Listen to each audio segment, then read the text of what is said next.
Deus é esse que fecha a boca de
Queremos o teu nome engrandecer, porque só o Senhor é digno, e agradecer-te ao nome em nossas vidas. Vamos em teu infinito amor.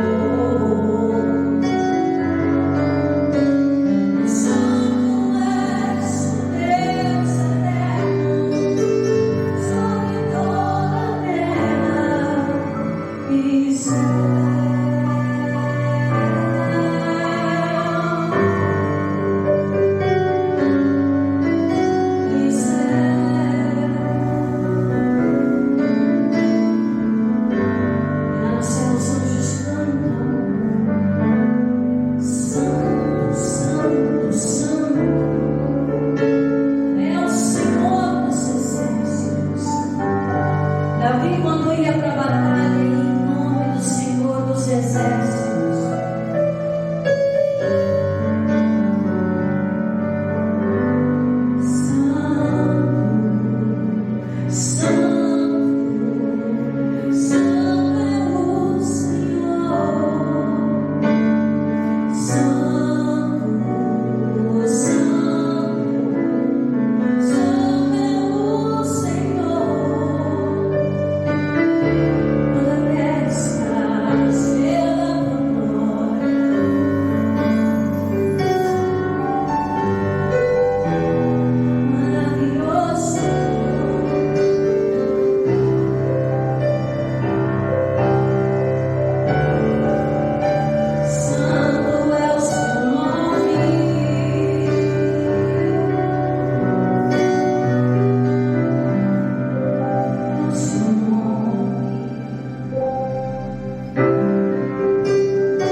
ele disse: Senhor, quando eu entrar no teu santuário, quando eu entrar na morada do Altíssimo, levantarei mãos santas e renderei a ti ações de graças, porque o Senhor se compadeceu do teu céu e trouxe justiça sobre a sua cabeça.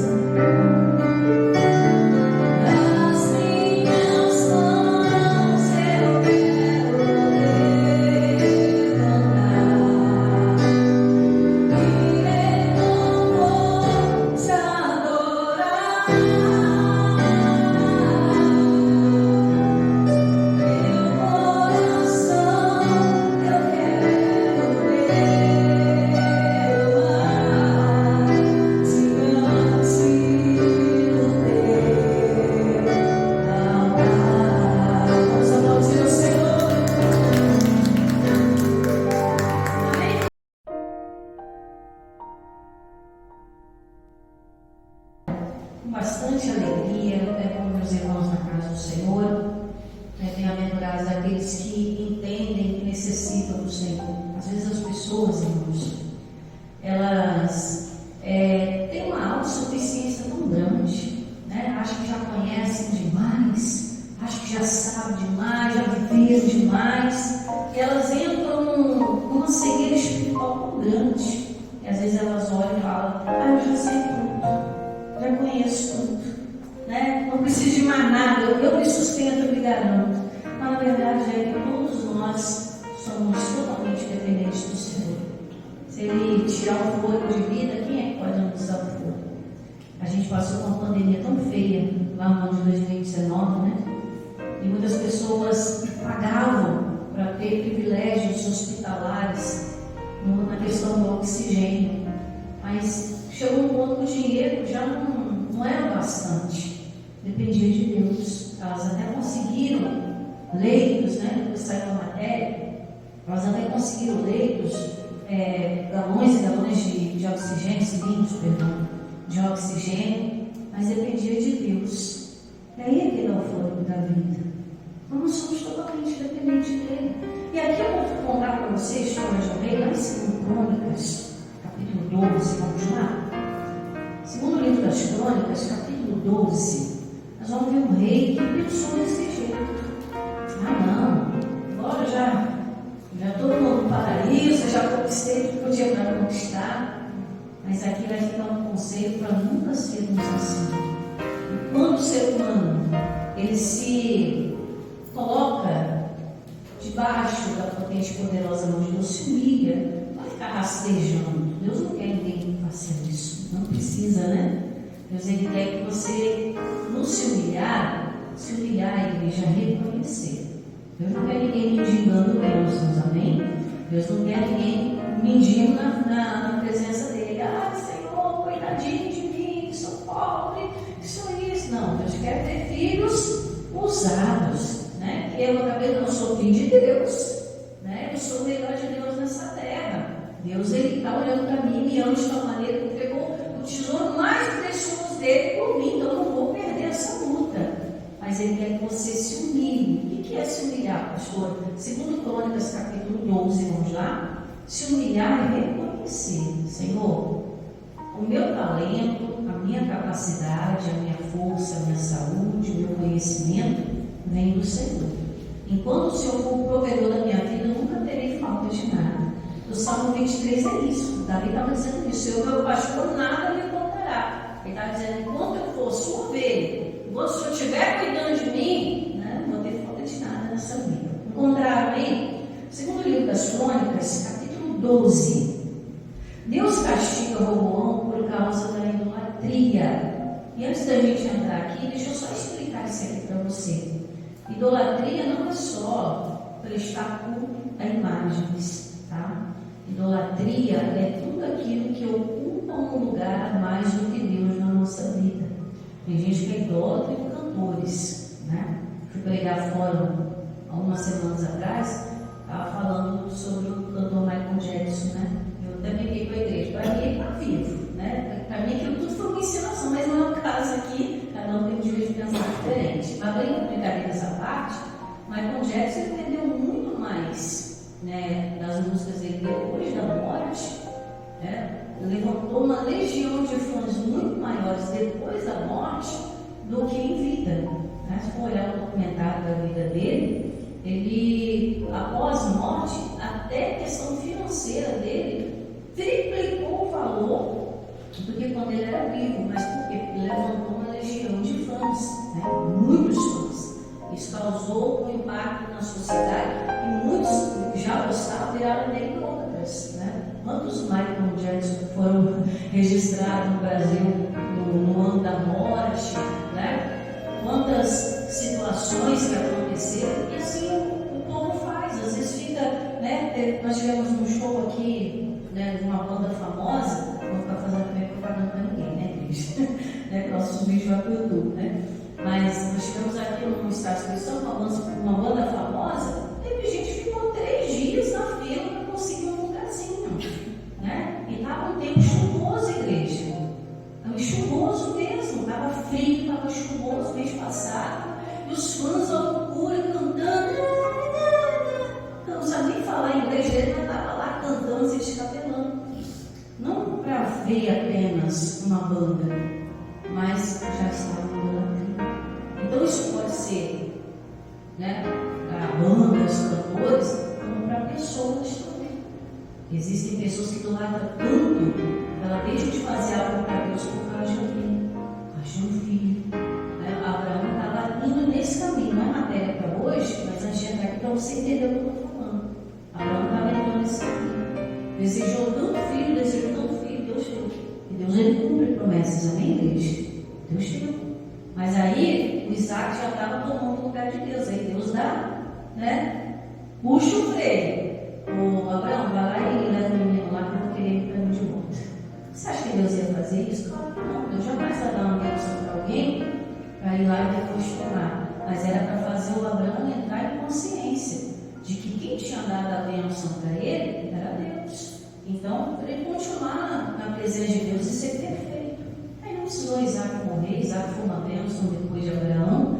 Depois veio Jacó e veio essa descendência bonita aí até chegar a Jesus. Amém? Mas aqui no capítulo 12 de 2 Crônicas, Deus castiga Roboão por causa de idolatria. Versículo 1. Sucedeu, pois, que havendo Roboão confirmado o reino e havendo-se fortalecido, deixou a lei do Senhor e com ele todo Israel. Então aqui esse rei, ele tinha uma missão. Os reis naquela época representavam a parte de Deus, a autoridade de Deus aqui na terra. Somente os profetas, né? Os reis, os sacerdotes tinham o Espírito de Deus. Então Roboão, ele também levava o Espírito de Deus. Ele também tinha uma parcela de compromisso de manter Israel na presença de Deus. E aqui, muito disso acontece conosco. Às vezes as pessoas olham para nós e cobram muito. Mas por quê? Porque a posição que nós carregamos não é diferente desse rei e de outros que vieram. Você não é diferente de Davi em nada. Amém? A Bíblia diz que depois do sacrifício na cruz do Calvário, o Senhor Jesus diz lá em Apocalipse, que nós fomos feitos o quê? Reis e sacerdotes. Rei para dominar, para ter autoridade, e sacerdócio para ter comunhão com Deus. Então nós não somos diferentes em nada. Pelo contrário, nós temos até um benefício que hoje nós temos o nome de Jesus, temos, né, a palavra, temos uma direção. Então nós não deixamos nada a desejar em relação à comparação. Você tem um reinado da sua família nas suas mãos e você também tem um compromisso de levar a Deus para as pessoas. Então o Roboão aqui, o que aconteceu com ele? Deus já confirmou meu reino, estou aqui, né? Estou bem, estou estabilizado, estou com dinheiro no bolso, a coisa está dando certo, está tudo fluindo. Não precisa buscar Deus mais não. Já estou bem, já conquistei, já viajei. Isso que eu estou parafraseando para a gente entender melhor. Como se fosse os dias de hoje. Já conheci o Brasil e o mundo, já viajei, comprei carros, casas. Está tudo bem, está tudo fluindo. Por que eu vou perder tempo buscar a Deus? Lógico que não é o nosso caso aqui, mas tem muitas pessoas que estão procurando o Senhor por causa do benefício. Estão olhando, já conquistei tudo, não preciso de mais nada não, irmãos. Todos os dias a gente precisa de algo. Bobo é aquele que pensar que não precisa de nada de Deus, né? O meu braço me trouxe até aqui. Maldito o homem que confia no homem. Não está falando de confiança de outra pessoa, está falando de confiança em si mesmo. Tem gente que tem uma autoconfiança tão grande, dá até nervoso de conversar. Tudo da pessoa, o meu é melhor. Já conheceu gente assim? Você vai conversar com a pessoa, não, porque eu faço. Que se não fui eu, porque eu tenho, porque o meu é melhor. Aí você fala, tem um cara, mas o meu é melhor. Olha o tamanho do meu. Tem gente que vive nessa comparação. Dá até um nervoso. A pessoa, meu celular é melhor, minha casa é melhor, meu filho é melhor, porque a gente é uma comparação terrível. Mas vai olhar para dentro, a pessoa vazia. É melhor um pouco com tranquilidade do que muito com muitas vidas.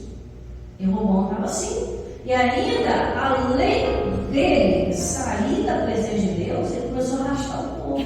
Por quê? Porque nós, igreja, somos a identidade de Cristo aqui na terra.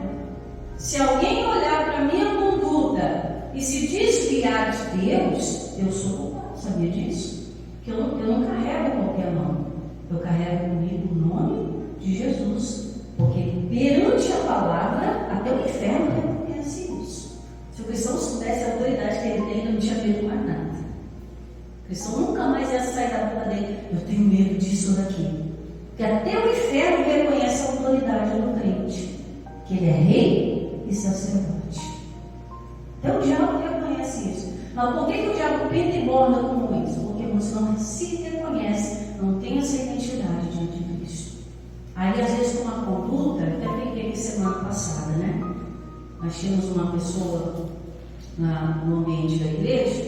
e um certo culto eu pregando sobre gato, né? Eu soltava o gato, né? Na igreja está bonitinho, tá livre, debaixo do braço, terninho, gravata, uma expressão que eu usei, né? No dia do culto.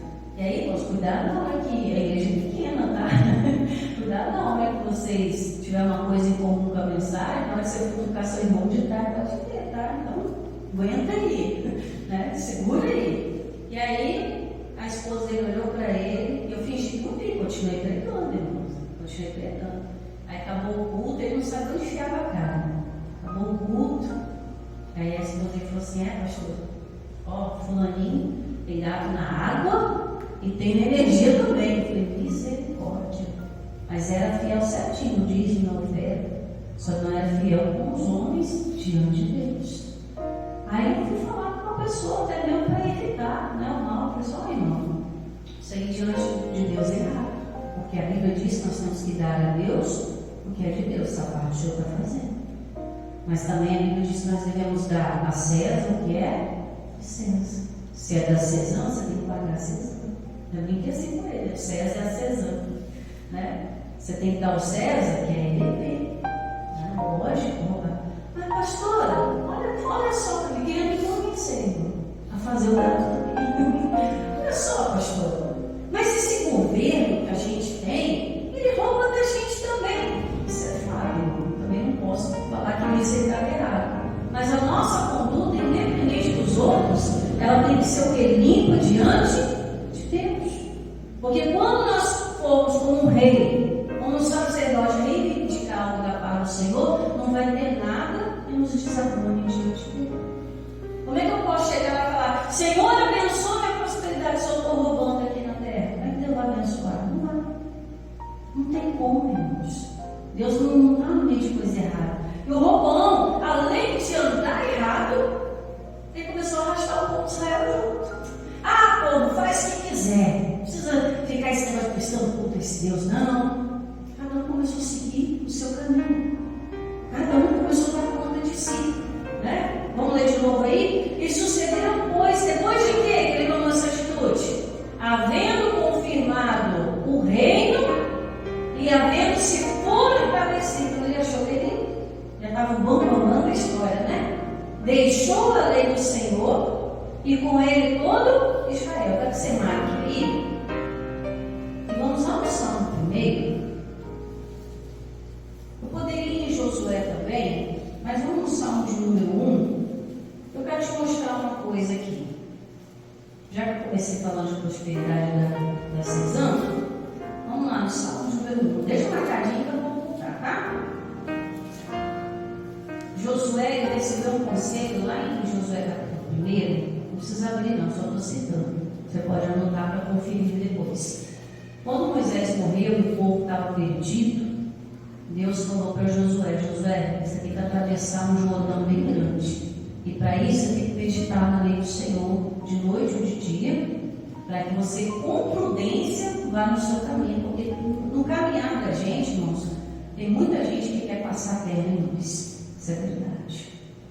Mas também tem muitas situações que o diabo, ele nos usa para passar a terra em alguém. Mas vamos aqui no Salmo 1. Bem-aventurado, você sortudo, bem-aventurado o varão que não anda segundo o conselho dos ímpios. Com certeza, o irmãozinho fez um gato porque alguém aconselhou. A pessoa sozinha ia pensar nisso, né? Alguém deve ter feito a cabeça. Você é burro, né? Vamos botar o nome dele, João. Você é burro, João. Todo mundo faz. Aqui no bairro todo mundo faz. Aí o João começa já a pensar diferente, né? Bem-aventurado o varão que não anda segundo o conselho dos ímpios. Aquela famosa frase da mamãe, né? Você não é todo mundo, mas vamos continuar. Nem se detém no caminho dos pecadores. Ou seja, a pessoa tem a opção de errar todo dia, mas é decisão dela, fazer ou não. Nem se assenta na roda dos escarnecedores. Essa parte aqui, irmão, todo mundo já está falando da pessoa. Olha lá, fulano é da igreja, ela já está na roda dos escarnecedores, dos zombadores. Traz vergonha. Olha lá, diz que é crente, mas está batendo na mulher, está contando mentira, está roubando o patrão, está roubando o governo. Já está na roda dos escarnecedores. 2. Antes disso tudo, tem o seu prazer atenção, e na sua lei medita de dia e de noite, pois será como a árvore plantada junto a ribeiros de água. Você pode ver, uma árvore de canteiro, ela é diferente de uma árvore que ela é plantada beira-rio. Você vê a vegetação beira-rio, a gente tem aqui perto, a vegetação é toda bonita. Pode estar o tempo sendo que for, não, porque as raízes estão sendo bem regadas, pois será como a árvore plantada junto a ribeiros de água, a qual dá o seu fruto na estação própria. Ou seja, em todo o tempo da vida da pessoa, Deus tem uma bênção para dar para ela. Dá o seu fruto na estação própria, as folhas não caem. Olha que detalhe interessante. Toda árvore cai folha, sim ou não? E às vezes dá um nervoso até para a pessoa, né? Eu tenho uma árvore na frente da minha casa, não, hoje antes de sair eu tive que dar um banho no carro, porque o que tinha de caca, de pombo, o carro, né? Parece que só enxerga o carro na rua. Tem um monte de carro, eles vão ver, né? Acho que a cor chama a atenção e a árvore cai logo assim em frente à minha casa. Meu quintal fica todo dia cheio de flor. Mas não é uma árvore pequena, não. É uma árvore tão grande que ela suja a rua inteira. Só que nós não podemos de variar a rua inteira. Aí os vizinhos estão legal comigo. Ah, essa árvore tem que mandar para frente, mas a árvore é minha. Não fui eu que plantei, eu não posso mais depois de colocar uma árvore, tem que entrar na prefeitura. Nossa, é um esquema terrível. Tem que entrar com excesso, prefeitura, né? Tem que ser o dono da casa, o dono da aluguel, enfim. Cai um foliço danado, irmãos. Às vezes dá trabalho. Às vezes, meu pai, a última vez que ele pulou lá para mim, foram 14 sacos de flor. Você tem uma ideia? Quase que eu já tinha tirado na semana. Cai muita. Só que as folhas, o servo de Deus não vão cair. O que é isso? São orações, irmãos. Tem gente que ora e não tem resposta. Mas o servo de Deus que está plantado nas águas de Deus, está bem regado, vai dar fruto, ou seja, resultado. As orações não vão se perder, porque está meditando na lei do Senhor. Continuando aí, pois será, versículo 3, pois será como uma árvore plantada junto a ribeiros de águas, a qual dá o seu fruto na estação própria, cujas folhas não caem, e tudo quanto fizer, prosperará, ou vai dar certo, dependendo da tradução da sua vida. Então, o que o roubante tinha que fazer? Poxa, Deus me abençoou até aqui. Eu só tenho que meditar na lei, eu só tenho que andar na lei, só fazer o que Deus pede. Só isso, e o reinado vai continuar dando certo. É tolice da pessoa achar que ela já conquistou tudo. Sempre Deus tem uma novidade para acrescentar na nossa vida. Em algum momento da nossa vida, Deus sempre tem uma coisa boa para trazer. Tem gente que vive esperando notícias ruins. Eu espero notícias boas. Por quê? Porque o Evangelho são boas notícias. A lei de Deus nos faz ter boas notícias. E aí o que ele diz? Não são assim os ímpios, mas são como uma moinha que o vento espalha. A pessoa não tem nada na vida. Aí tá, a pessoa vai juntando as folhas, bate no vento, todo aquele serviço que perde. Dá uma raiva, não dá? Vai dar. Mas se ela ficar na direção de Deus, até o vento obedece a sua voz. A Bíblia diz, continuando, sim, pelo que os ímpios, quem são os ímpios? Aquela pessoa que anda na presença de Deus, mas não serve a Deus. Ah, pastor, o ímpio é aquele que está lá fora. Não, lá é criatura. Porque quem ainda não conheceu o Senhor é criatura. Nós somos a criação de Deus feitos filhos. Amém? O ímpio é aquele que está dentro da congregação, que age impiamente, ou seja, conhece o Senhor, conhece a palavra, mas prefere não obedecer, se torna um ímpio. Então é desses que Deus está falando. Está falando do mundo agora, não. Está falando de crente. Crente meia boca. Vamos lá. Pelo que os ímpios não subsistirão, ou seja, vão ficar de pé, né, no juízo, e nem os pecadores na congregação. O que Deus está falando aqui? Que Ele não age com coisa errada. Se a pessoa quer vencer na vida, quer prosperar, ela precisa seguir o manual da vida. E qual é o manual da vida, pastor? A lei de Deus. É a palavra. E aqui está dizendo, olha o resultado. 6. Porque o Senhor conhece o caminho de quem? Do justo. Como é que eu posso chegar diante de Deus e reivindicar para Deus se eu estou fazendo o que é errado aqui na terra? Como que eu posso? Como que eu posso chegar, né, vou dar um exemplo aqui bem simples para você. Como é que eu posso chegar diante de Deus e pedir para Deus prosperar a minha vida, se aqui na terra eu ando de maneira errada e ensino para você o certo, mas pratico o errado? Você acha com que cara que eu vou chegar diante de Deus? Não tem como, Deus. Não tem como. E Deus é verdade. E ele diz aqui, ó, porque o Senhor conhece o caminho do justo, mas o caminho do ímpio vai acontecer o quê? Vai perecer. Vamos voltar lá para Roboão. O que aconteceu então? Eu já estou forte, o reino já está tudo certinho, as contas já estão pagas, porque geralmente, irmãos, o que acontecia aqui nessa época dos reis? Quando os filhos recebiam o reinado dos pais, o reinado vinha falido. Nós vimos isso na história do rei Ezequias. Pegou um reinado todo falido, todo arrebentado, mas com a presença de Deus ele conseguiu levantar aquele rei. Então, com certeza, Roboão também recebeu um reino que não estava tão legal. Por isso que a Bíblia fala que ele estava confirmado e fortalecido. Então Deus fez uma obra muito grande. Confirmou ele na terra como rei, não deixou ninguém roubar a coroa dele. O que diz Apocalipse? Guarda o que tens para que ninguém roube a tua coroa. Deus está te confirmando. Não perde a coroa, não. E aqui, fortalecido. O Senhor é a nossa força. Deus deu tudo que o Roboão precisava, mas ele deixou a lei do Senhor e com ele todo Israel. Versículo 5, voltamos para a 2 Crônicas, tá? Capítulo 12, versículo 5. Então veio Semarias, um profeta, que representava Deus, a Roboão e aos príncipes de Judá, e se ajuntaram em Jerusalém por causa de Sisaque, e disse-lhes: assim diz o Senhor, vós me deixastes a mim, pelo que eu também vos deixei na mão de quem? De Sisaque. Ou seja, Sisaque era o inimigo daquela época. Ele queria roubar o reinado de Israel, queria roubar o trono, queria roubar a coroa. Deus estava guardando. Enquanto o Roboão estava na lei, Deus estava guardando. O que protege a nossa vida, irmãos? O que nos protege nessa terra tão violenta que a gente vive? É Deus. Eu pregava alguns cultos atrás no Salmo 91. Se o cristão soubesse quem ele é, irmãos, e as armas que ele tem, nunca mais ele perdia a batalha, eu ficaria com medo. A Bíblia ela nos garante que praga alguma chegaria à nossa vida. Nosso corpo é casa, irmãos, é templo do Espírito Santo. Então nenhuma doença pode chegar aqui dentro, mas a gente tem que firmar o pé nisso, para reivindicar isso diante de Deus.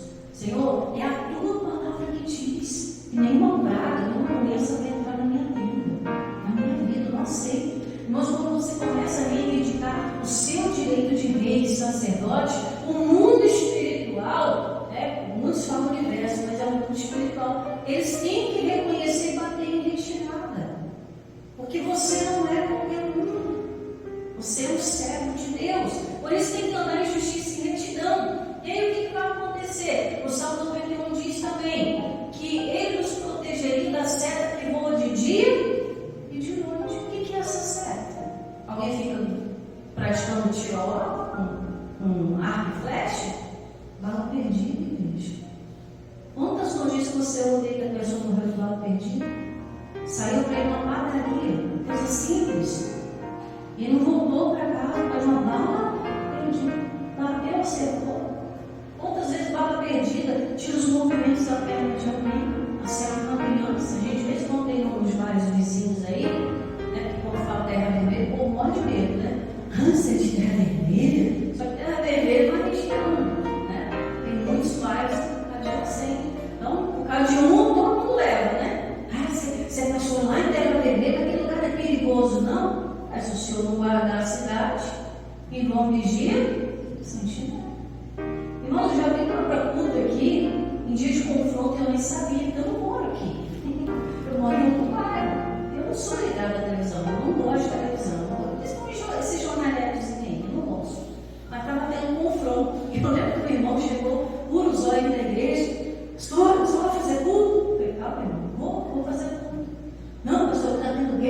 está dando confronto e não sei o que. Eu falei, o que o senhor está fazendo aqui se o senhor está cheio de medo? Ah, pastor, eu vou para o Rio Peguei. Eu falei, não, calma o coração. A gente não está vindo fazer coisa errada. E nós fizemos culto aquele dia para 3 pessoas. Ele, se eu não me engano, meu esposo. Se eu não estou me engano. Mas eu fiz o culto a semana toda, irmãos. E só vi camburão passando, cavalaria, camburão preto, camburão amarelo, camburão não sei quantas da cor, cavalaria de cavalo mesmo. Passou tudo quanto é coisa. E a gente aqui, cultuando. De vez em quando os policiais passavam, olhavam, é culto. O céu de Deus ninguém mexe, não, irmãos. Mas parece que tem que ser certo. Né? Muitos aí fora falam que quando o homem é homem, tem que honrar as calças e veste. Só que a gente, irmão, se a gente é de Deus mesmo, a gente tem que honrar as vestes sacerdotais que Deus nos deu. Tem que ser de Deus mesmo. E aqui o que aconteceu? Versículo 6. Então se humilharam os príncipes de Israel e o rei, e disseram: o Senhor é justo. E é. O apóstolo Paulo diz lá em Gálatas capítulo 6, que aquilo que o homem plantar, certamente ele vai colher. Deus não se deixa enganar. O homem plantar, o homem colhe. E aí o que eles estavam plantando? Idolatria.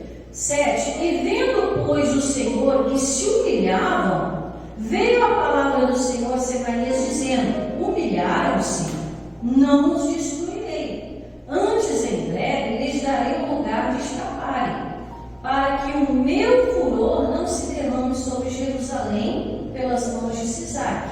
Porém, serão seus servos, para que conheçam a diferença da minha servidão e da servidão dos reis. Então Deus permitiu, porque às vezes uma pessoa precisa conhecer os dois lados da vida para ela dar valor. Eu falei aqui no culto de quarta-feira, e só quem já passou fome na vida não sabe o valor de fome. Só quem já teve aquela doença que o médico olhou e falou assim: olha, não tem cura. E Deus, através de um milagre, tocou ali, a pessoa se levantou do reino dos mortos para contar até testemunho, sabe o valor da cura, irmãos. Mas quem não conhece os dois lados, está nem aqui. Estou com o bolso cheio, estou fazendo gato, ninguém me falou nada, não aconteceu nada, só que uma hora a conta chega, irmãos. Uma hora a conta chega. E aí que mora o perigo. É melhor pagar agora, se é o caso, se acertar diante de Deus, eu não vou perder meu reinado, não. Não vou perder minha coroa, não vou perder a bênção de Deus por causa de uma ninharia. E a gente se torna até mesquinho na vida. Por causa de ninharia. Às vezes vai para o inferno por causa de quê? De ninharia. Versículo 12. E humilhando-se ele, a ira do Senhor se desviou dele para que não destruísse de todo, porque ainda em Judá havia coisas boas. É isso que nos mantém de pé. Deus olha para nós, somos bons? Não. Às vezes a gente tem cada atitude que a gente pensa: nossa, por que eu fiz isso? Por que eu falei isso? Nossa, por que eu não achei diferente? Há um lado nosso que guerreia, a carne, contra o espírito. Às vezes a gente toma cada decisão e depois se arrepende. Isso porque ainda há coisas boas dentro do nosso coração. É uma coisa que eu sempre oro para Deus. Eu uso muito esse versículo em algumas orações específicas. Eu sempre falo: Senhor, se eu estou desviando os passos, Senhor, se alguma coisa eu tenho feito que não está te agradando, o que eu peço, Senhor? Que o Senhor olhe para dentro do meu coração como o Senhor olhou para ajudar e vê se ainda há coisas boas. Se Deus vê que tem uma coisa boa, Deus vai mudar tudo. Você está reconhecendo. Mas quando a pessoa é dura, não, eu tenho razão. Se não for do meu jeito, não vai ser de outro. Deus não tem como ajudar. É melhor ser feliz do que ter razão. Mas às vezes a última palavra tem que ser a minha. A gente tem que tomar cuidado. Tomar cuidado, porque isso pode nos causar um deslize muito grande lá na frente. E lá na frente, quando eu precisar do socorro de Deus, eu posso encontrar com a porta fechada. Isso fica um alerta de Deus muito grande para nós. Porque ainda em Judá havia coisas boas. Aqui que está o ponto da mensagem, veja, versículo 14. E fez o que era mal, porquanto não preparou o coração para o Sabe por que o ser humano transgride, desvia, faz gato, conta mentira, passa a perna nos outros, desvia do caminho do Senhor? Meu coração não está preparado. Meu coração, irmãos, é o pior terreno que tem. A Bíblia fala que o coração do homem é terra que não se cansa. É uma área muito enganosa. Às vezes a gente acha que está servindo a Deus e não está. Então nós precisamos do Espírito Santo para arder no nosso coração. Senhor, olha, tem que ser sincero com Deus, tá? Olha, Senhor, eu acho que eu não estou fazendo nada de errado. Mas se isso está causando um bloqueio das bênçãos, ou do socorro de Deus na minha vida, consuma o meu coração. Sabe o que diz para Deus? Senhor, olha para o meu coração. Vai fazer igual a oração de Davi. Crie-me, ó Deus, no coração puro. Renova dentro de mim o espírito reto. Porque o Davi também errou. Senhor, não? E errou feio. E olhar para o Davi, esse aí não tem mais jeito. Mas Deus pega o que não tem mais jeito, com humildade, temor e tremor, e levanta. Ele pega no monturo do pó e da cinza, a Bíblia diz que ele ergue quem? O necessitado. Você acha que esse irmão chegasse aqui e falasse, Deus, eu fui soberbo, orgulhoso mesmo. Já chega a não precisar, mas eu preciso. Você acha que Deus não ia confirmar o reino dele de novo? Assim a gente. Talvez você tenha um altar no passado. Nós tivemos uma pessoa que, uns anos aqui na igreja conosco, não já nem para a gente mais. Mas ela falou, pastora, eu não vou continuar. Porque Deus já tinha perdoado. Mas ele não conseguia se perdoar. Eu falei, irmão, o senhor errou no passado. Isso é fato, não dá para mudar isso. Mas o Senhor pode mudar daqui para frente, uma atitude diferente, buscando perdão da sua família. E ele fala, não, pastor, mas eu não me perdoo. Eu não me perdoo pelo que eu fiz. Então, quem é que pode condenar ele? Satanás? Deus? Não, ele não. Mas ele achou que ele não tinha mais perdão. E Deus deu perdão para ele. Nós, todo mundo, em algum momento da vida, fez algo que botou na consciência, poxa, se eu tivesse condição de voltar atrás, eu não faria isso. Não precisa me falar o que é, nem quero saber não, tá? Fica guardado aí para você. Mas em algum momento, alguém na vida, mesmo que não seja no nosso meio aqui, chega uma parte da vida que para, olha para o nada assim e medita, poxa, se eu tivesse a chance de voltar uns 15 anos atrás, rapaz, se eu tivesse com aquela idade, com a cabeça que tem hoje, eu não teria feito isso, eu teria feito diferente. E a pessoa se arrepende amargamente, igual Pedro. Ele ali negou Jesus depois da traição de Judas, né? Ele negou Jesus, chorou amargamente, ele se acendeu na roda, se aqueceu com fogo, falou que não conhecia Jesus. Fez tudo isso. Quem olhava para Pedro, falava assim, Pedro, você andou com Jesus, fez isso com ele? Não tem mais jeito para você não. Melhor você fazer igual Judas, passa uma corda no pescoço e se mata. Mas o que o Pedro fez? Chorou amargamente. Quando Jesus ressuscitou e foi buscar, foi falar com alguns discípulos, e um pouco antes ele falou para as mulheres, avisa aos discípulos que eu ressuscitei, e fala também a Pedro. Por quê? Porque Jesus sabia que o Pedro estava se condenando. Jesus sabia disso. Mas o perdão, o amor de Jesus foi tão grande por Pedro, que Pedro se tornou um dos maiores pregadores do Evangelho, depois do Pentecoste. Depois que o Espírito Santo desceu, a obra foi feita. Irmãos, até a sombra do homem curava. Olha que coisa magnífica. Para quem olhava, ele não tem mais jeito não. Acabou. A Bíblia diz que num sermão de Pedro, 3.000 almas se converteram e se batizaram. Quase 3.000 almas. Um paralítico que ficava na porta do templo. Pedro olha para ele, tem prata, virou para te dar, não. Eu vou te dar esse montão não. Mas o que eu tenho, isso eu posso te dar. Irmãos, ele não pode dar aquilo que a gente não tem. Você não pode cobrar caráter pessoa se você não tem. Você não pode cobrar. Ah, você tem que ser humilde se você não é. Você não pode cobrar isso. Só Deus pode mudar o caráter de uma pessoa. Só o Espírito Santo pode convencer o homem do pecado, da justiça e do juízo. Pedro fala o quê? Antes eu não tinha nada para te oferecer, nem uma moeda.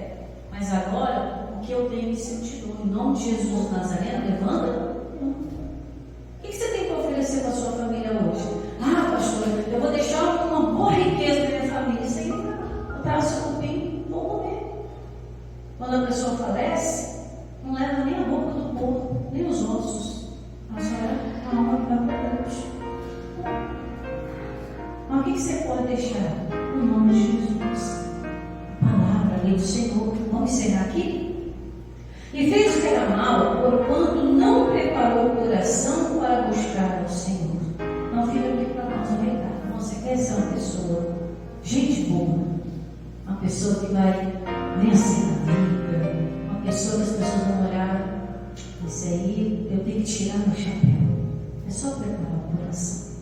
Chegou na casa de Deus, Senhor, sou peça ruim mesmo. Eu lembro, irmãos, né, a gente ainda aqui. Eu lembro que quando eu era mais adolescente, né, não que eu seja agora, mas uns bons e bons anos atrás, eu falando de mais de 20, 30 anos atrás, tá? E eu lembro que eu estava de pastor auxiliar, estava começando no ministério. Eu auxiliava um pastor, né? Já tinha sua carga ministerial bem grande. Eu estava começando ainda. E aí eu era muito briguenta, né? Jesus está trabalhando. E aí eu era daquela assim, estava olhando que ia lá, tirava satisfação, brigava, batia a boca, não sei o quê. Hoje eu viro as costas e deixo, mas antigamente o negócio era diferente. Aí eu cheguei para esse pastor e falei, não, pastor, é o meu jeito, não vou mudar não. O pastor veio para mim, riu. Falei, pastor, tem um ditado aí fora, eu amei assim. Olha o juiz da pessoa, né?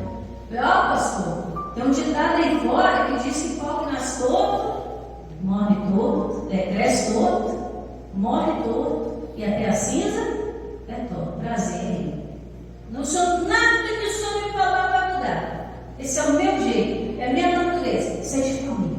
Eu botei a família no meio, né? A família italiana é uma benção. Fala alto, fala gritando, briga. Isso é de família, não adianta não. Aí o pastor olha minha cara, né, daquele sorrisinho dele. Ele falou assim, irmã, você sabia que Jesus era carpinteiro? Pronto, irmão, acabou comigo. Porque quem pega uma madeira que não presta para nada e faz uma obra de arte, não é um bom carpinteiro? Né? A pessoa que trabalha com a madeira, às vezes eu vejo cada obra de arte pega um galinho besta aí no meio da rua. É um galho que o vizinho vai lá e corta, mas se ele tem uma habilidade, ele pega aquele galho de goiaba e faz uma obra de arte bonita, passa um verniz e vende o olho da cara. Já viu esses móveis rústicos? Pega essas madeiras de demolição aí, ó. Vai pegar uma mesa dessas rústicas aí, que vai tudo para comprar uma. Nós vamos olhar no LX para comprar, né? Você pode. Faz o valor de um carro numa mesa, né? Mas por quê? Porque tratou a madeira, tirou, né, aqueles nós, alisou bem, trabalhou a madeira para que aquilo tivesse algum valor. É assim que Deus faz, irmão. Ele pega a pessoa que aos olhos da humanidade é lixo, não vale nada, não presta para nada, e se a pessoa está na lei de Deus, se torna justa diante do Senhor, vem o Espírito Santo, ela recebe, prepara o coração, ele torna aquela pessoa uma pessoa de valor. Em vez dela desviar muitos, pelo contrário, ela vai aproximar muitos a Deus. Aí quando chegar no reino, né, o Senhor vai falar, nem pode ficar, você for um obreiro de valor. Você foi uma pessoa que deu honra, você podia ter se desviado, mas você preferiu ficar. E o que aconteceu com esse rei, pastor? 15. E os atos, pois, de Roboão, tanto o seu primeiro como os últimos, porventura, não estão escritos nos livros das histórias de Semaías, o profeta, e de Ido, vidente, conforme a relação das genealogias? E houve guerra entre Roboão e Jeroboão em todos os seus times. Se a pessoa está em guerra, o que é a guerra? A ausência da paz. Então a pessoa vive em conflito todo dia. Não teve um só dia que esse homem teve um sossego. Foi guerra todo dia. Guerra com ele mesmo, guerra com as pessoas, guerra no reino. Até o último dia que ele foi enterrado, guerra. Irmãos, não é essa vida que Deus quer para nós. Ele diz que Ele traz a paz que excede todo entendimento humano. Eu sou a paz, eu vos deixo a minha paz. A minha paz, essa vida que Deus quer para você. Um reino confirmado, um reino fortalecido, um reino com paz, para a glória de Deus. Amém? Vamos meditar na lei do Senhor. Aplauda Jesus bem forte, para a glória de Deus. Amém? Glória a Deus. Então, irmãos, é dessa maneira que a gente serve ao Senhor. Sempre com alegria. E a gente pega esses puxãozinhos de orelha aqui para voltar para o trilho. Porque se o trem descarrilhar, aí o acidente é feio. Então Deus não quer que ninguém se perca, mas alcance a vida eterna. E aqui na terra dos viventes ainda seja uma bênção para a glória de Deus.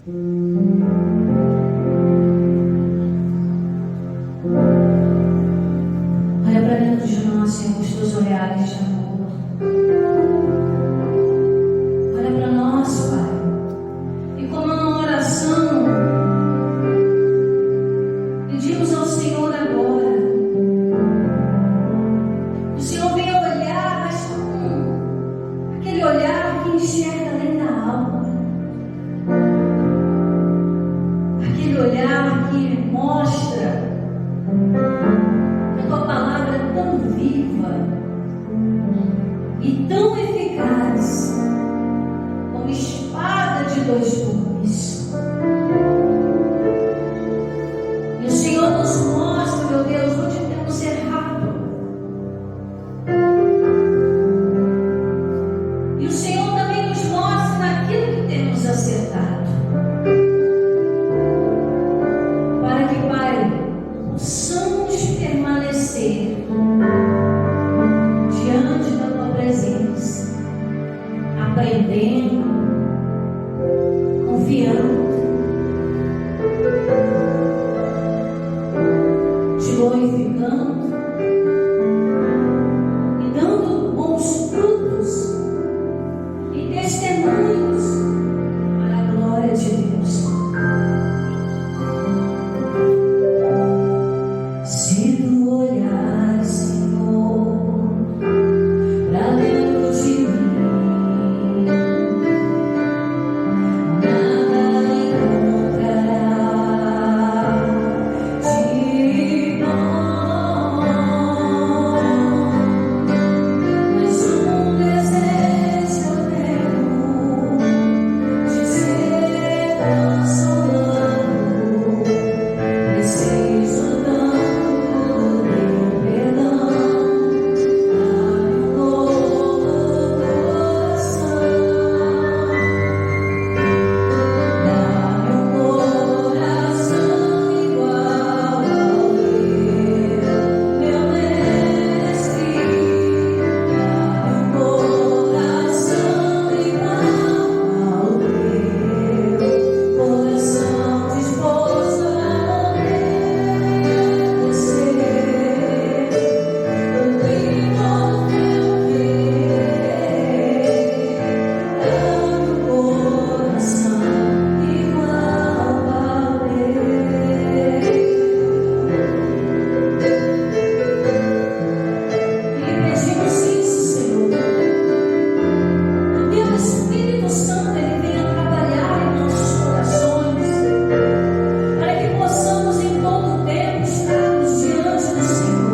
de orgulhos, mas que venha se alegrar, como diz a tua palavra, ter prazer na sua lei. A sua palavra nos conforta, ao mesmo tempo que ela nos confronta para andar no caminho certo, no caminho justo. Ela também nos conforta, nos mostrando que o Senhor vai estar ali para nos ajudar. E quando nos humilharmos, ou seja, reconhecermos que precisamos de Ti, a Tua mão vai estar ali para nos colocar de pé. E podemos contar com a Tua palavra como garantia, porque o Senhor disse que estaria conosco todos os dias, não nos deixaria nem nos desampararia. Filho meu, eu tenho tanto para fazer, diz o Senhor, mas Ele não pode andar no teu coração sem que você abra a porta. Deixa, estou à porta e bato. Se alguém ouvir a minha voz e abrir a porta, então entrarei e cearei com ele e ele comigo. A ceia é mais do que vinho e pão, meu querido. A palavra ceia significa festa, alegria. O Senhor está dizendo: eu vou estar em alegria e festa com você todos os dias. Nos dias maus estarei ali para te livrar. Nos dias bons estarei ali para me alegrar. Pois nós pedimos.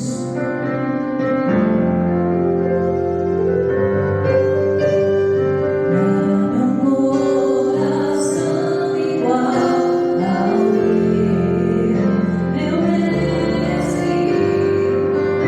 Dá-me um coração igual ao meu, coração disposto a obedecer.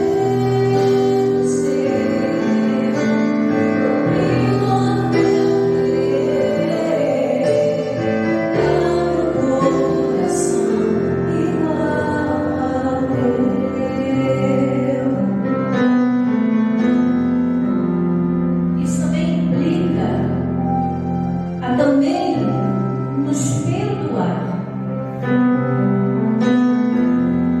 Porque a palavra do Senhor diz que se pedirmos a Ele verdadeiramente perdão, se confessarmos os nossos pecados, Ele é fiel e justo para nos perdoar. Mas às vezes o diabo está usando isso como arma, fazendo você se martirizar, sofrer. Mas ele está dizendo: eu já derramei perdão. Você precisa se perdoar e seguir em frente. Precisa também liberar o perdão, para que outras pessoas possam seguir, porque a falta de perdão não amarra só a nossa vida, mas também amarra a vida de quem não foi perdoado. Por isso, Senhor, nós pedimos um coração como o teu, capaz de perdoar quem nos ofende, quem nos persegue, para lembrar que o Senhor é justo, faz justiça aos seus escolhidos, e não precisamos levantar bandeiras, armas de guerra, porque o Senhor está trabalhando em favor dos justos.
roupas, vestes de louvor em vez de cinza.